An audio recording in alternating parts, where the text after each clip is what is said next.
Ada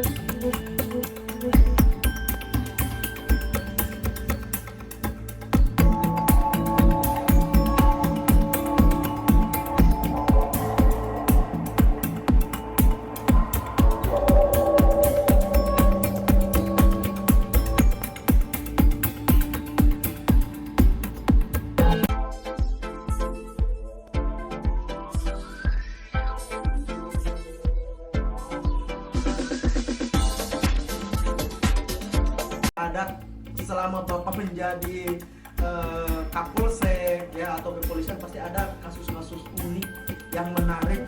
Ada kriminalitas, orang yang ngekos tahu rumah kosong akhirnya dibobol dan dibawa dengan sendirinya seperti mesin cuci digendong sendiri, kulkas digendong sendiri. Atau kalau boleh disebut nggak apa-apa ya. Oh, nggak masalah. Nah, itu objek vital nasional, yaitu proyek PLTA Aperci Soka.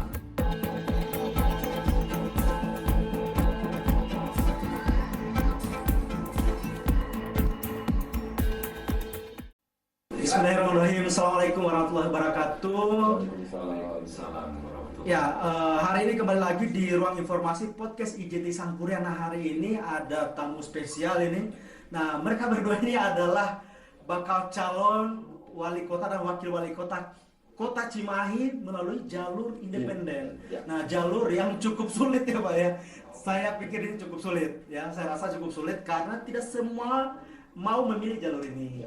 Karena ada jalur yang disediakan dan itu sudah lumrah, yaitu jalur partai. Betul. Nah, kalau ini jalur independen ya. Nah, tapi sebelum kita masuk ke jalur ke soal pemilihan tadi, ke bacalon tadi, ada yang menarik ini.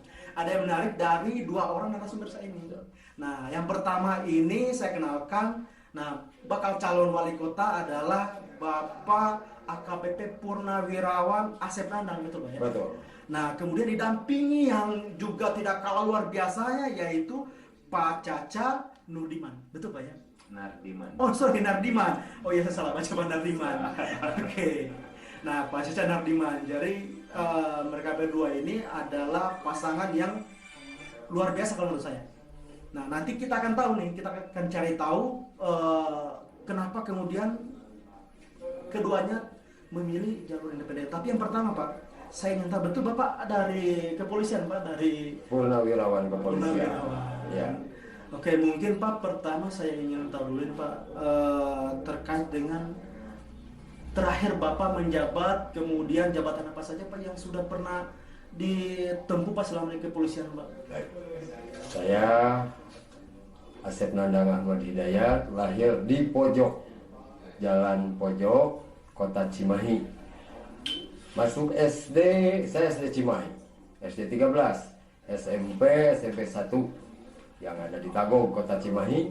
Begitupun SMA 1 Cimahi. Nah, selepas dari lulus SMA tahun 84, 85 saya masuk Bintara Polri di Tegalaga dengan menyandang pangkat Sersan 2. Penempatan pertama saya ke Indramayu. Nah, disitulah saya berkarir terus sampai 98 saya pindah ke Poliotabes, di kepolisian juga. Kebetulan saya dipropos waktu itu di Polrestabes. Pindahlah 98 ke Cimahi.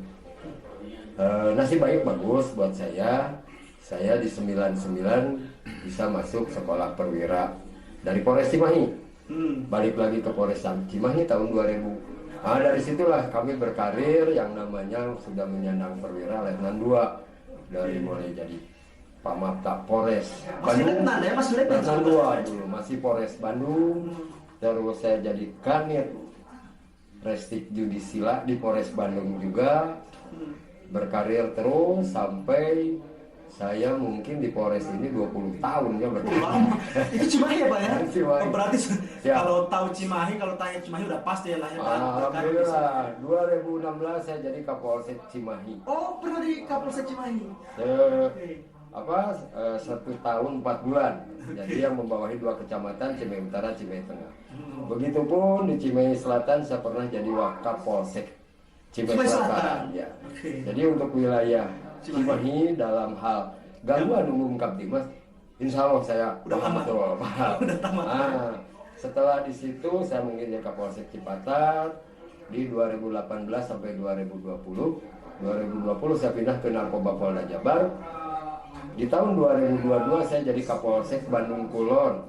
Nah, sampai terakhir saya menyandang AKBP dan Purna di tahun 2023. Oke. Nah, kebetulan ya Pak, di 2018 itu Ya. saya juga kan kebetulan media juga nih Pak.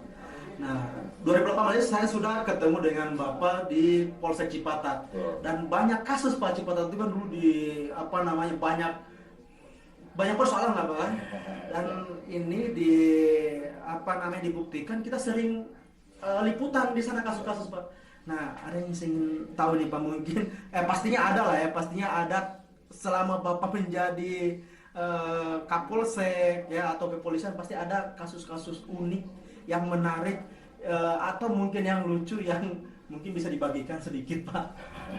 Jadi kalau berbicara di Polsek Cipatat, karena mungkin di situ masih daerah ya, sehingga pencurian atau kejadian-kejadian yang mengakibatkan gangguan umum Kaptibas itu sungguh bervariasi.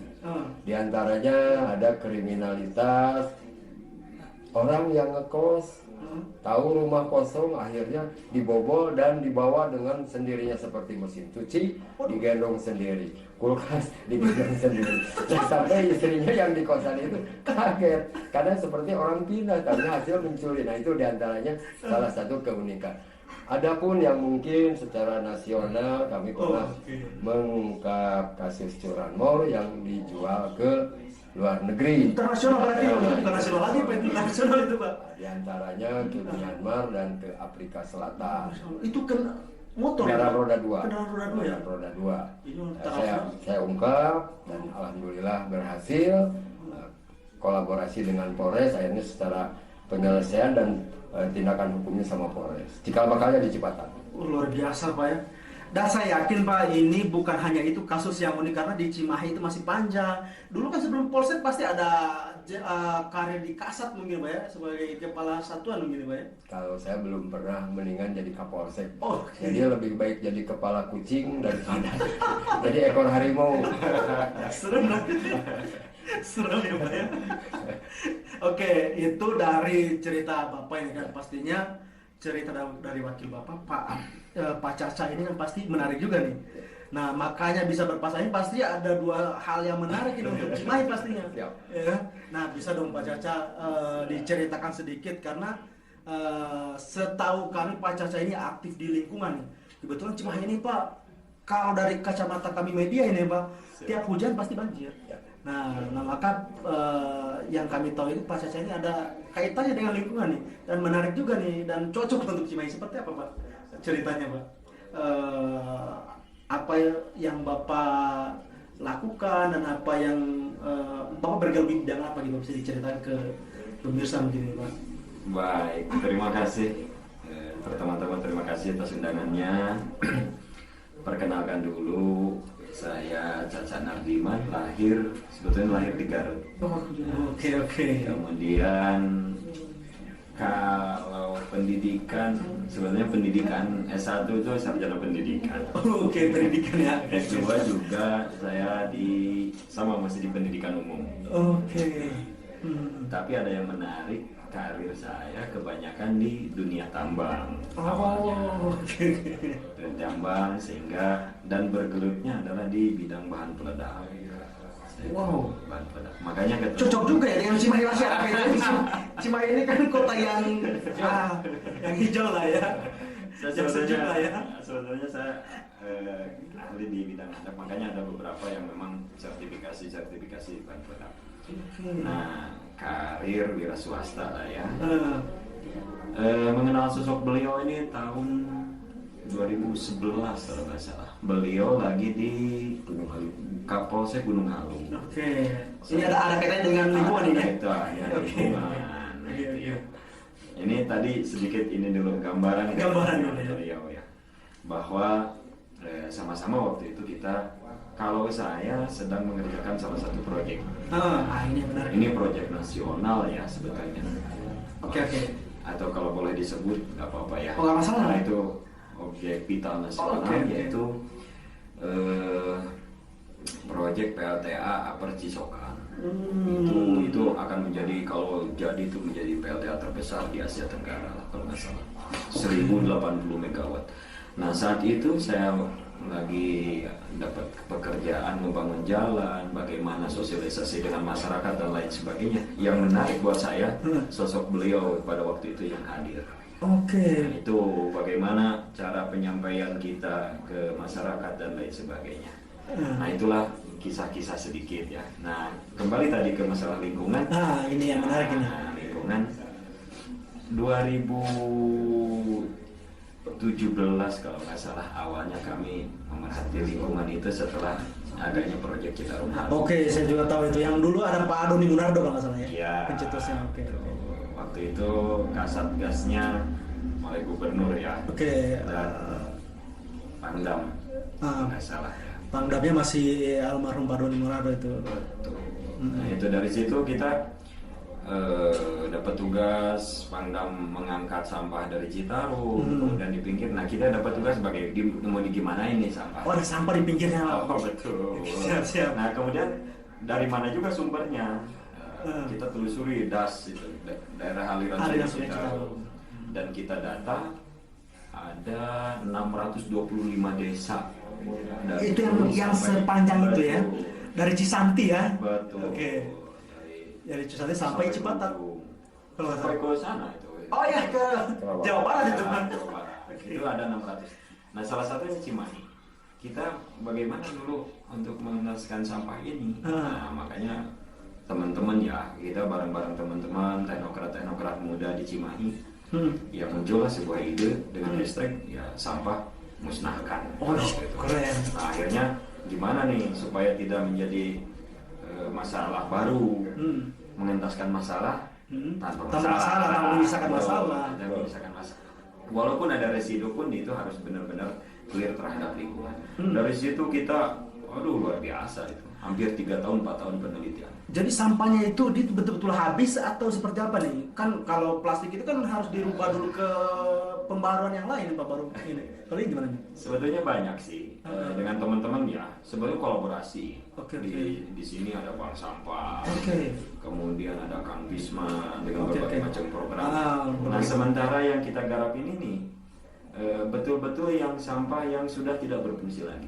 Nah, artinya sampah itu datang, kemudian kalau yang masih ada nilai ekonomis kita bisa, baik itu plastik, logam dan lain sebagainya. Nah, kalau yang betul-betul supaya apa, benar-benar yang tidak bisa didaur ulang tidak bernilai itu musnahkan. Nah, nanti kami ada program sih sebetulnya lembaga ini itu sudah dikenal. Nah ini Cimahi mudah-mudahan jadi jawaban nih buat Cimahi untuk persoalan banjirnya ya. Luar biasa. Kita berharap gitulah. Jadi sebenarnya kami juga yang nggak senang-senang amat meliput kota Cimahi banjir, Pak. Tapi harapannya yang lain lah. Nah makanya di kami itu ada namanya jurnalis positif, Pak, jurnalis positif. Nah itu kami juga berharap ke sana. Nah oke, itu kan sekilas latar belakang ya Pak ya. Sekilas latar belakang terkait dengan